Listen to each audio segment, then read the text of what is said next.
Deep inside the hills of Pretoria, behind locked doors and forgotten corridors, lies a building that has witnessed every secret, every betrayal, and every triumph of South Africa for over 114 years.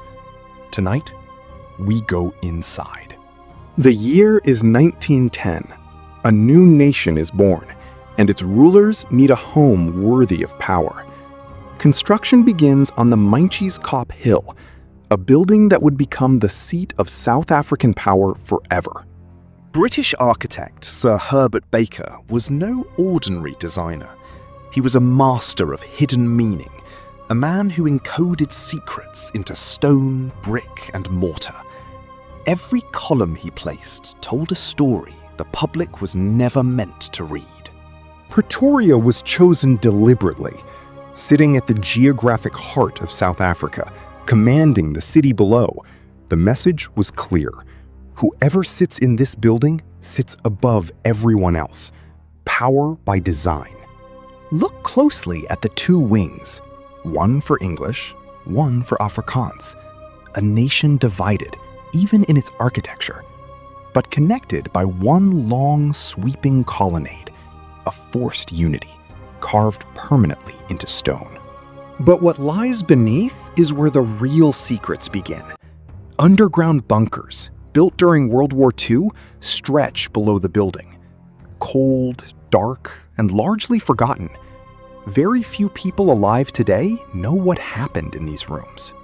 Forgotten telegraph rooms, emergency communication lines, panic rooms built for a government that feared its own people. These spaces existed, dusty, abandoned, and deliberately erased from official records. The corridors themselves carry the weight of history. Walk them at night, and you walk in the footsteps of every prime minister, every president. Every decision that shaped this nation was made behind these walls. The first man to walk these halls in power was a former Boer War general turned peacemaker. He stood in these rooms and dreamed of a united South Africa. Some say the echoes of his footsteps never truly left. During World War II, these rooms became a war command center. Maps covered the walls. Coded messages flew through hidden telegraph lines. The fate of South Africa and the wider world was decided in these very rooms.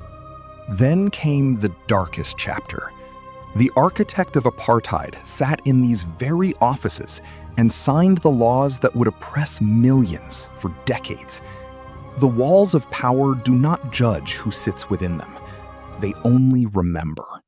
May the 10th, 1994, everything changed. A freedom fighter who spent 27 years in prison stood on these very steps, looked out at a free South Africa for the very first time, and the entire world held its breath. The next leader moved quietly through these halls, an intellectual, a philosopher.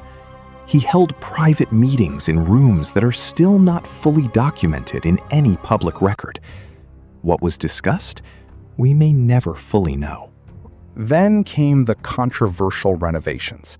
Millions spent, rooms sealed without explanation, questions asked in Parliament and never fully answered. What exactly was changed inside these historic walls? The silence continues. Today, the building stands as South Africa's modern power hub.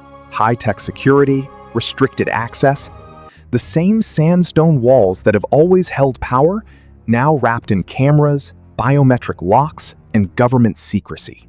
Look closely at the stone carvings. Researchers have identified symbols that echo Freemason iconography, hidden in plain sight for over a century. Herbert Baker himself was a member of secret societies. Coincidence? You decide. And here is the secret that nobody talks about. The very room where apartheid was negotiated away is the same room where it was originally planned. The same table, the same walls.